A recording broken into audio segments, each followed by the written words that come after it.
ನಮಸ್ಕಾರ ವೀಕ್ಷಕರೇ, ರೇಖಾ ಕನ್ನಡತಿ ಚಾನಲ್ಗೆ ಸ್ವಾಗತ. ಇಂದು ನಾವು ಎಗ್ ರೈಸ್ ಮಾಡುವ ವಿಧಾನವನ್ನು ತಿಳಿದುಕೊಳ್ಳೋಣ ಬನ್ನಿ. ಮೊದಲಿಗೆ ಒಂದು ಬಾಣಲೆಯನ್ನು ಒಲೆ ಮೇಲೆ ಇಟ್ಕೊಂಡು ಅದಕ್ಕೆ 2 ರಿಂದ 3 ಸ್ಪೂನ್ ಆಗುವಷ್ಟು ಎಣ್ಣೆಯನ್ನು ಸೇರಿಸ್ಕೊತಾ ಇದ್ದೀನಿ ನಾನಿಲ್ಲಿ.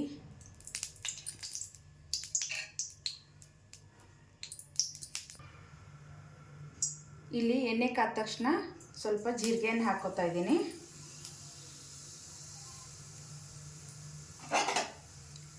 ಇವಾಗ ಕಟ್ ಮಾಡಿರೋಂಥ 2 ಈರುಳ್ಳಿಯನ್ನು ಸೇರಿಸ್ಕೊತಾ ಇದ್ದೀನಿ.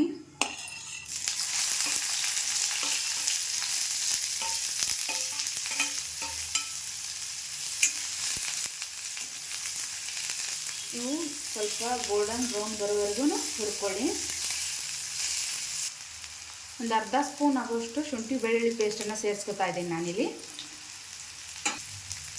ಇದೆಲ್ಲ ಹಸಿ ವಾಸನೆ ಹೋಗೋವರೆಗೂ ಹುರ್ಕೊಳ್ತಾ ಇದ್ದೀನಿ.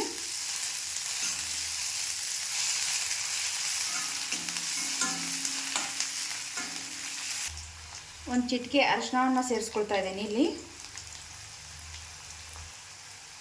1 ಸ್ಪೂನ್ ಖಾರವನ್ನು ಸೇರಿಸ್ಕೊಳ್ತಾ ಇದ್ದೀನಿ ನಾನಿಲ್ಲಿ. ನಾವಿಲ್ಲಿ ಹಸಿ ಖಾರನ ಬಳಸಿಲ್ಲ, ಹಾಗಾಗಿ ಬರೀ ಒಣ ಖಾರ ಪುಡಿಯನ್ನು ಬಳಸಿದ್ದೀವಿ. ರುಚಿಗೆ ನೋಡಿಕೊಂಡು ನಿಮ್ಮ ಖಾರಕ್ಕೆ ಅನುಗುಣವಾಗಿ ಹಾಕ್ಕೊಳ್ಳಿ. ಇವಾಗ 2 ಮೊಟ್ಟೆನ ಒಡೆದು ಹಾಕ್ಕೊಳ್ಳಿ.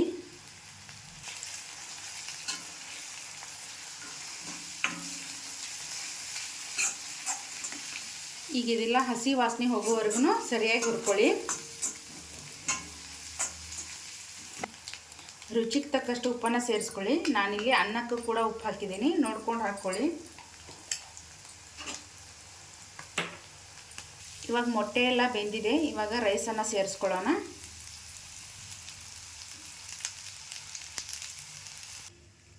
ನಾನಿಲ್ಲಿ ಒಂದು ಅರ್ಧ ಸ್ಪೂನ್ ಆಗೋಷ್ಟು ಸೋಯಾ ಸಾಸನ್ನು ಹಾಕ್ಕೊತಾ ಇದ್ದೀನಿ.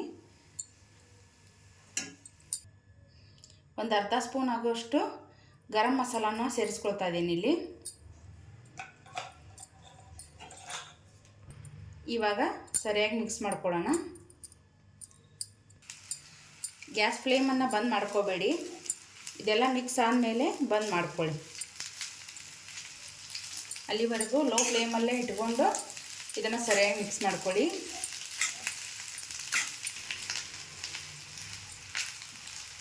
ಇದರಿಂದ ಸ್ಟ್ರೀಟ್ ಸ್ಟೈಲಲ್ಲಿ ಮಾಡ್ತಿರ್ತಾರಲ್ಲ ಅದೇ ಟೇಸ್ಟ್ ಬರುತ್ತೆ ಈ ಥರ ಮಾಡೋದ್ರಿಂದ. ಇಲ್ಲಾಂದರೆ ಮನೆಯಲ್ಲಿ ಮಾಡೋದ್ರ ಥರ ಇರುತ್ತೆ.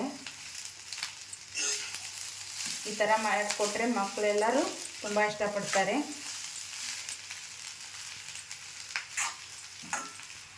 ಲಾಸ್ಟಲ್ಲಿ ಸ್ವಲ್ಪ ಲಿಂಬೆ ಹುಳಿ ರಸವನ್ನು ಹಾಕ್ತಾಯಿದ್ದೀನಿ. ಇದನ್ನು ಹಾಕಿಬಿಟ್ಟು ಕೈಯಾಡಿಸಿ ಗ್ಯಾಸ್ನ ಆಫ್ ಮಾಡ್ಕೊಂಬಿಡೋಣ.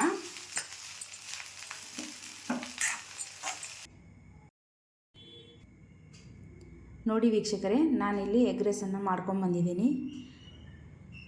ನೀವು ಒಂದು ಸತ ಮನೆಯಲ್ಲಿ ಮಾಡ್ಕೊಳ್ಳಿ. ಹೇಗೆ ಬಂದಿದೆ ಅಂತ ನನಗೆ ಕಾಮೆಂಟಲ್ಲಿ ತಿಳಿಸಿ. ರೇಖಾ ಕನ್ನಡತಿ ಚಾನಲನ್ನು ಸಬ್ಸ್ಕ್ರೈಬ್ ಮಾಡಿ, ಶೇರ್ ಮಾಡಿ, ಲೈಕ್ ಮಾಡಿ, ಕಾಮೆಂಟ್ ಮಾಡಿ. ಧನ್ಯವಾದಗಳು.